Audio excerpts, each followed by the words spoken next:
Hi guys! Nandito na naman tayo sa aking video kung saan ipapakita ko sa inyo yung promo ngayon ng Xpander GLS Automatic 2026. And at the same time guys, nandito tayo sa aming stockyard, which is dito yan sa Mitsubishi, Abad Santos. Papakita ko lang sa inyo guys yung mga available dito na units na Xpander MPB natin.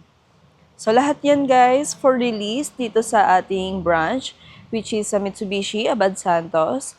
And of course guys, naka-promo ang ating unit, which is sa Xpander GLS, ang ating i-discuss today. So guys, ito ang ating Xpander GLS na naka-LED na and naka-daily running lights. And of course, meron na rin siyang fog lamps. And dito nyo rin po makikita ang ating 360 camera.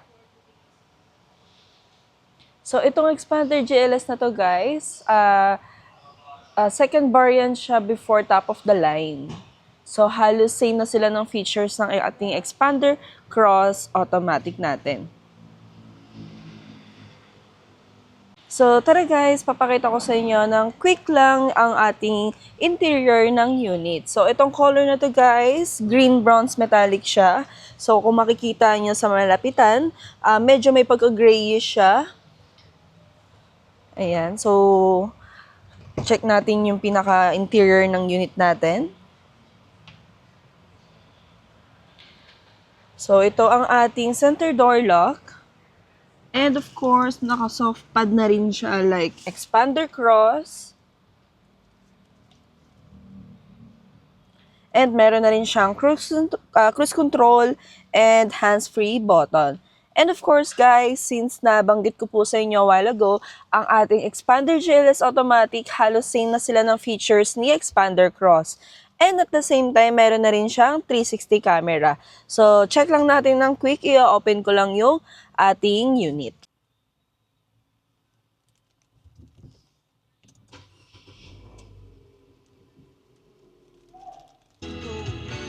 So, sobrang quick lang guys ha. Dahil papakita ko lang po sa inyo itong ating 360 camera. So, ito yung 360 camera natin guys. 8 ways naman siya.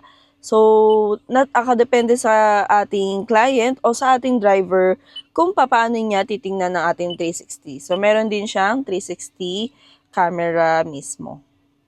Ayan. Naman sa ating cluster meter guys, ayan, naka-digital naman na yan and white lit na po siya.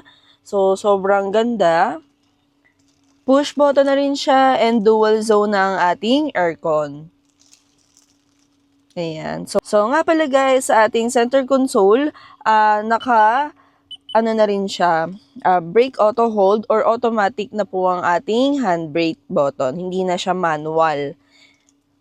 So, i-push down ko lang siya guys, madi-disengage na ang ating handbrake. And of course, meron na siyang brake auto hold. So, usually, ginagamit ito less foot fatigue sa ating traffic. So, meron din siyang overdrive button dito, guys. So, ginagamit itong overdrive button na to. Additional torque when it comes na gusto nating overtake sa daan. Usually, ginagamit to sa NLEX or highways po.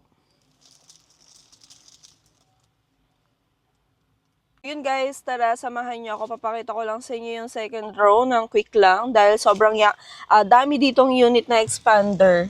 So sobrang dikit-dikit na sila and available nga pala guys lahat ng color ng ating Xpander. So sa mga naghahanap dyan, kung available ba yung unit na to, yes, available siya. And pwede na natin siyang i-release actually kung talagang nagmamadali si client and gustong-gusto na nilang gamitin yung unit. So, ito yung second row for Xpander GLS, guys. Ayan. So, itong second row, guys, na-adjust to. Actually, lahat naman ng Xpander na-adjust to para kung sakali sa third row po, medyo matangkad yung uupo, pwede po nating i-adjust tong second row. So, sa third row naman guys, pwede siyang full flat para at least kung sakaling may gamit kayo, pwede nyo po siyang mapaglagyan. So, yun guys, ang ating down payment for this Expander GLS Automatic. Naka-0 down payment siya and pay after 30 to 40 days. And actually guys, ang kanyang monthly is 26,000. And yung mga freebies niya guys, ilalagay ko na lang dyan sa aking screen para at least makita nyo isa-isa.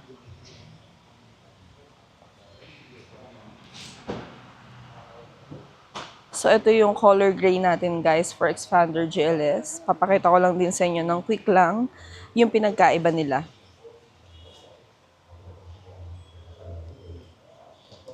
Kung makikita nyo guys, para siyang bluish gray. Well, this green bronze metallic. Ayan.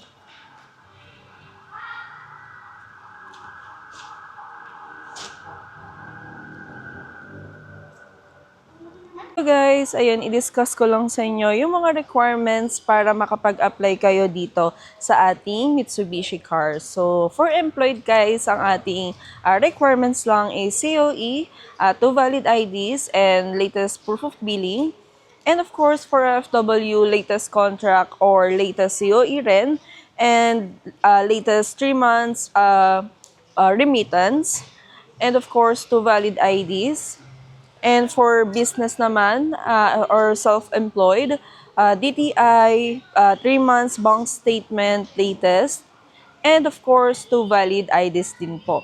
Sa mga gusto naman po mag-drop by dito sa ating branch, para at least ma-assist ko po kayo at makita nyo po actual yung mga unit na desire natin, you can visit me here at Mitsubishi Abad Santos. So, yung ating landmark is sa LRT1 lang, Abad Santos Station.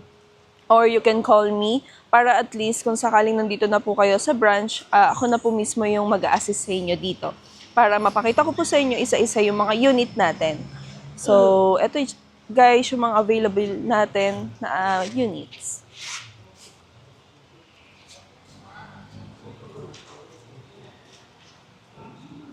Ayun guys, ang ating quick review for our Expander GLS Automatic 2026. So, sa mga client na gusto magpa-unit review regarding sa ating mga Mitsubishi brands, pwede kayong mag-comment down below para at least ma-video natin. And at the same time, kung may mga questions kayo regarding sa down payment, any question po, para at least ma-assist ko po kayo. At the same time, masagot po natin yung inyong mga katanungan.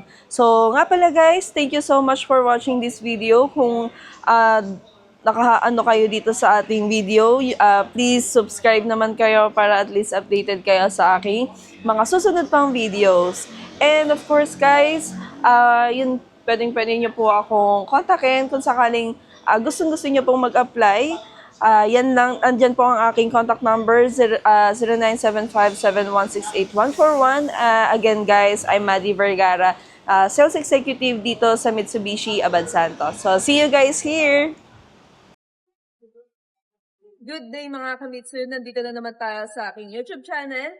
By the way, I'm Madeline Vergara, your sales executive here at Mitsubishi Jose Abad Santos, Manila. Today guys, papakita ko sa inyo isa sa mga sikat na MPV sa Pilipinas. Ito ang Expander GLS Automatic 2026. Ngayon guys, i-review natin mula design, features, at kung worth it nga ba siya bilhin ngayong 2026. So tara, ipakita ko muna sa inyo ang ating front grille ni Mitsubishi Expander GLS. Pa lang, makikita mo na agad yung upgraded looks ng Mitsubishi Expander GLS. New vertical slat grille design, mas premium yung dating. All black grille with chrome accent, mas pinaganda at mas pinapoging tignan ngayong 2026 itong Expander GLS natin. Integrated with LED or DRL, daytime running light, nagbibigay ng aggressive front look sa ating unit. So, ito naman yung ating side ng ating unit. Silipin naman natin yung loob ng ating Expander GLS. Kung ikaw ang driver, dito ka talaga mapapabilib sa Expander GLS Automatic 2026. Una, check natin ang steering wheel, naka-leather seat na, plus may controls ka na for audio at calls. Hindi mo na kailangan tanggalin kamay mo habang nagda-drive. Pagdating sa comfort, adjustable ang driver seat, pwede mo i-slide, i-recline at i-adjust ang height para sakto sa driving position mo. Sa convenience, push start na siya tapos meron ka pang electronic parking brake with auto hold. Perfect to sa traffic, hindi ka mapapagod sa tapak ng pleno. Kung space at comfort ang hanap mo, tignan mo to sa Expander GLS 2026. Dito mo talaga mararamdaman yung haba ng expander, ang laki ng legroom kahit matangkad ng passenger, hindi sila maiipit. Pwede ka pang mag-stretch ng legs mo at hindi tatama tuhod mo sa harap, perfect sa long drive at family trips. So, sa ating infotainment, accessible sa driver dahil meron tong 10-inch touchscreen with 360 camera, wireless, Apple CarPlay, and Android Auto. Of course, meron din siyang Bluetooth plus USB ports. So, ang ating air condition naman guys, naka fully digital air condition system na tayo. Ayan. So, ito din, meron tayong USB port. Ayan.